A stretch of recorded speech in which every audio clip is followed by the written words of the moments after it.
All right, so get ready, because today we're going to be diving deep into a YouTube video, and Okay. it claims you can learn English like a baby. Oh, wow. The channel's called Daily Native English, I've heard of it. Yeah. and they have some pretty unconventional ideas about ditching grammar books and just like absorbing the language. Really? Yeah, I'm a little skeptical, but babies do learn language really fast, Yeah, that's true. so maybe they're onto something. Interesting take. What do you think? Well, one of the things that really stood out to me was this statistic they dropped, Okay. that you only need about 2,000 words to understand 90% of everyday English conversations. 2000. Yeah, Hmm. that's a lot less than I thought. That's way less. Yeah. But it made me wonder, are these like super common multi-purpose words, or is there something else about this magic 2,000 that makes them so effective? Right. Well, and it is an interesting question. And the video actually touches on this. Okay. It's not just about the number of words, it's also about their frequency and versatility. These 2,000 words tend to be the building blocks of everyday communication. Okay. Verbs, nouns, and connectors that pop up in a lot of different situations. So it's less about memorizing a huge dictionary and more about mastering these essential tools. Right, mastering the essential building blocks. Yeah, exactly. Like that. It's like having that core set of tools that Mhm. you can use to build all sorts of sentences and express yourself in lots of different ways. That makes a lot of sense. Mm-hmm. But the video goes even further. Oh, really? Yeah, it actually says that we should just ditch grammar rules altogether, Wise. at least in the beginning. Okay, okay. But how are you Rather- supposed I mean, isn't grammar important at some point? Yeah, I would think so. How do you even form sentences without it? Yeah, you need some kind of structure. Right. I mean, think about babies. Yeah. They don't start with grammar textbooks, right? No, they don't. They pick up language through constant exposure, mimicking sounds and patterns. So the video argues that by immersing ourselves in English and focusing on actually using it, we can internalize grammar organically. Organically. Yeah, just like babies do. That's a pretty bold claim. It is. But it also feels a bit like jumping into the deep end without knowing how to swim. Uh-huh. Are we just supposed to listen to podcasts and hope for the best? Well, not exactly. The Right. video emphasizes active listening, not just passive absorption. I see. They suggest things like dictation exercises, where you listen to a passage and try to write it down word for word. So you have to really pay attention. That's every single... Yeah, everything. It Yeah. forces you to focus on the pronunciation, the intonation, the sentence structure, all without getting bogged down in formal grammar rules. So it's like a workout for your ears. Yeah, you could say that. You're training your ear to pick up all the nuances of the language. Exacto. Okay, that makes a lot more sense. Mm-hmm. And speaking of picking up nuances, the video also talks a lot about the importance of mimicking native speakers. Does that really make a difference? Absolutely. Okay. Mimicry is super powerful for developing natural pronunciation, intonation, even rhythm. Remember, babies learn by copying the sounds and patterns they hear around them. Right. So by consciously mimicking native speakers, Yeah. we can actually train our mouths and our brains to produce those same sounds and patterns. Interesting. That makes our English sound more fluent and more authentic. You know, that actually reminds me of something. What's that? I used to watch a lot of British TV shows, Uh-huh. and I noticed that I started to, like, unconsciously adopt some of their slang and pronunciations. Really? Yeah, it's like my brain was just soaking it all up without me even realizing it. Wow. That's fascinating. So it's not just about mimicking sounds, it's also about absorbing those cultural nuances yeah. of how language is actually used in real life. Exactly. Right. Language is so much more than just words and grammar. Yeah. It's a reflection of culture and identity. That's a good point. So when we immerse ourselves in authentic English content, we're exposed to all of those nuances, which can make our understanding so much richer and our language just sound more natural and engaging. I like that, natural and engaging. Yeah. It's like you're not just speaking the language, you're living it. Exactly. You're embodying it. Yeah. Embodying it. That's a Well. great way to put it. Mm-hmm. And you know, this whole mimicking thing, it goes beyond just sounds and words. Oh, yeah. What do you mean? Well, the video talks about mimicking body language, too. Really? Things like facial expressions and gestures. Wait, so like how someone raises their eyebrows or uses their hands when they talk? Exactly. Remember, communication isn't just about the words we say. Right. It's also about how we say them and all the nonverbal cues that go along with it. And babies are incredibly attuned to these cues. Yeah. They watch how adults move and interact, and they learn to associate certain gestures and expressions with specific meanings. That makes sense. Mhm. I've definitely noticed that people from different cultures use body language differently. Right. Like in some cultures, direct eye contact is considered polite, Uh-huh. while in others, it can be seen as aggressive. Right. So by mimicking body language, we're not just learning the words. Yeah. We're also learning the cultural context behind those words. Exactly. It's about understanding all those subtle nuances of communication that go beyond just the literal meaning. Right. And the video actually suggests that mimicking body language can help us learn English more effectively Right. because it makes the language feel more real and embodied. Okay, so if I'm watching a British comedy, for example, Yeah. should I be trying to mimic their facial expressions and gestures? It couldn't hurt. Okay. Think of it as a fun way to immerse yourself in the language and culture. Right. Just be mindful of context and appropriateness, of course. Yeah. You don't want to end up mimicking something offensive or culturally insensitive. All right, good point. But overall, it seems like mimicking is a pretty powerful tool. Yeah. Not just for sounds and pronunciation, but for the entire package of how we communicate. I like that the entire package. Yeah. So basically, we should be like language chameleons, Uh-huh. adapting to the different ways people communicate. Exactly. That sounds both fun and challenging. It is. And speaking of challenges, Oh, yeah. the video brings up another common hurdle for language learners: What's that? the fear of speaking. Oh, yeah, that's a huge one. Yeah, for a lot of people. I remember when I first started learning English, I was so terrified of making mistakes Huh. that I would barely speak at all. Right. It was like my brain would just freeze up every time I tried to open my mouth. Yeah, I've heard that from a lot of people. It's a common experience. Yeah. And the video offers some really helpful advice on how to overcome that fear. Okay. Remember how we talked about babies being fearless in their attempts to communicate? Right. They don't worry about grammar rules or perfect pronunciation. Yeah. They just babble and experiment, and they learn through trial and error.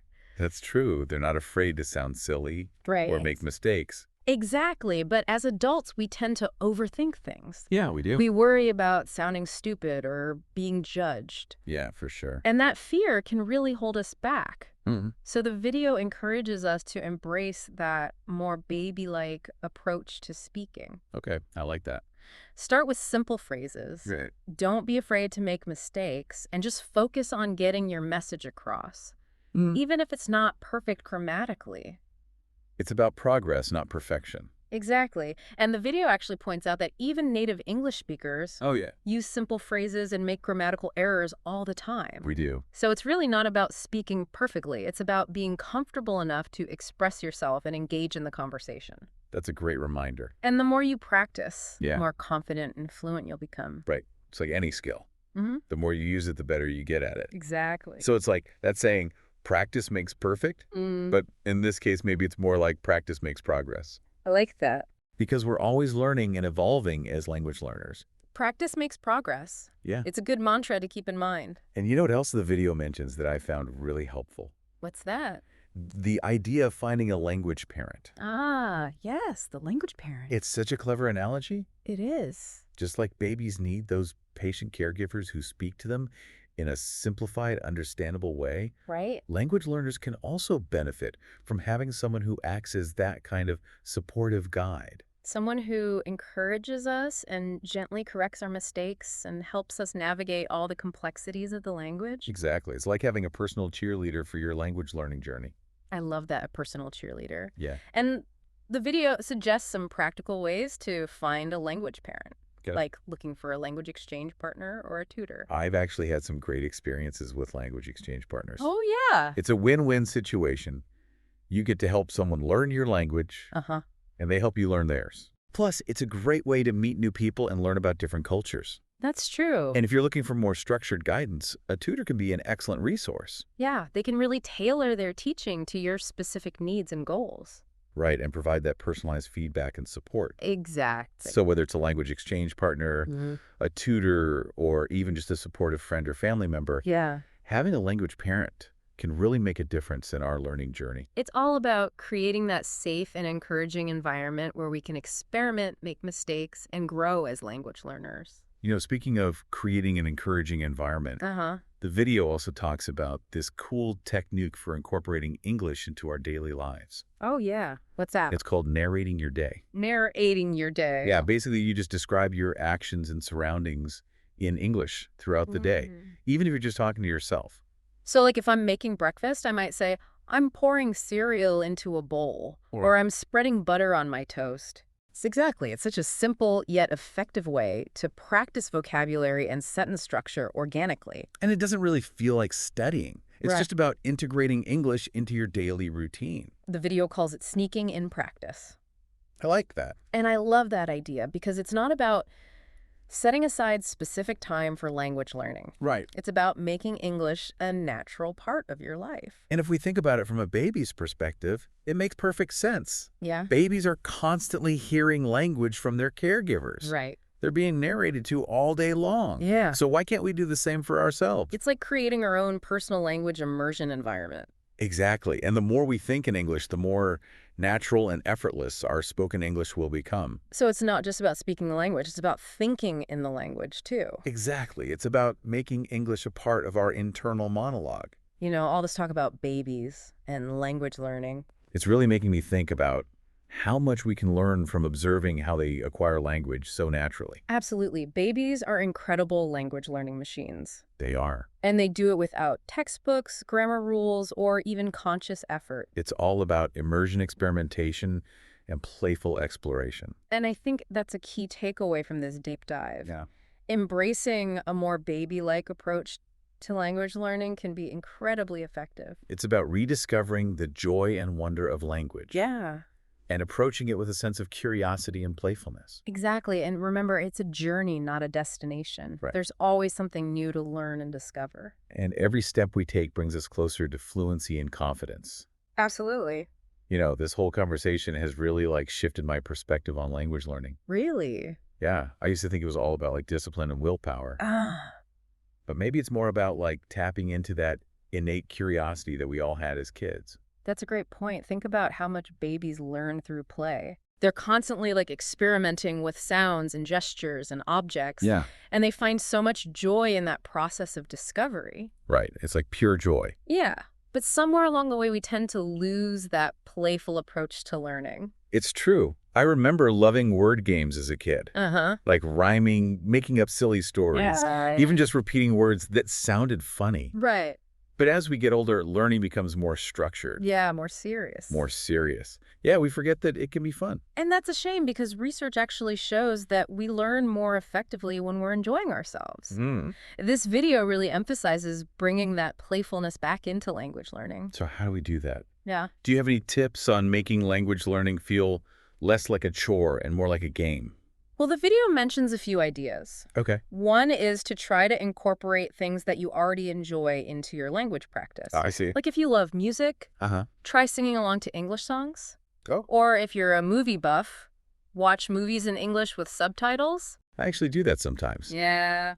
But I always feel a little guilty, like I should be studying flashcards instead. Oh, But maybe it's okay to just let go of that guilt and enjoy the process. I think so. Right. Absolutely. Okay, that's reassuring. But what about those times when it does feel like work? Mm-hmm. Like when you're struggling with a grammar concept or you can't remember a specific word. Yeah, I know that feeling.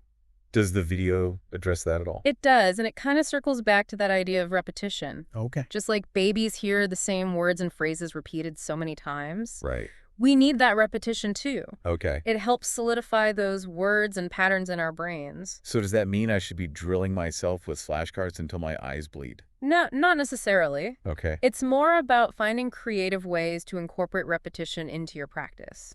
Like let's say you learn a new word. Yeah. Instead of just writing it down, try using it in a sentence. Okay. Say it out loud a few times. Maybe even draw a picture to help you remember it. Oh, I like that. Yeah. It makes it more interactive and a little monotonous. Exactly. And the video also suggests using dictation exercises. Okay. You can find tons of free resources online, and it's a great way to train your ear and practice your writing at the same time. I've heard about dictation before, but I've never actually tried it. Oh, really? Yeah, maybe I'll give it a go. Yeah. Sounds like a nice alternative to those traditional grammar exercises. Yeah, definitely. And speaking of stepping outside of your comfort zone, Yeah. the video has one final piece of advice. Okay, I'm listening. Don't be afraid to use English in real-life situations. Oh, that's easy for you to say. I still get butterflies in my stomach every time I have to speak English to a native speaker. I get it. It's natural to feel nervous. Yeah. But remember, making mistakes is all part of the process. Hmm. Think of it like a baby learning to walk. Uh-huh. They stumble and fall so many times before they can walk confidently. That's a good analogy. I guess I need to embrace those stumbles and see them as opportunities to learn. Exactly. And the video reminds us that even native speakers make mistakes. Right. It's not about being perfect. Yeah. It's about being willing to communicate. This whole conversation has been so insightful. It's amazing how much we can learn from observing how babies acquire language. It really is. It's a reminder that learning can be joyful and intuitive and even a little bit messy. And it's never too late to tap into that childlike sense of wonder and rediscover the joy of learning a new language. Well said. Thanks for joining me on this deep dive. It's been my pleasure. I feel like I've gained a whole new perspective on language learning. And remember, the journey is just as important as the destination. So be kind to yourself, enjoy the process, and celebrate every step you take towards fluency. To all our listeners out there, we hope you feel inspired to try out some of these baby-inspired language learning techniques. And remember, no matter where you are in your language learning journey, you're not alone. We're all in this together. Until next time, keep exploring, keep playing, and keep learning.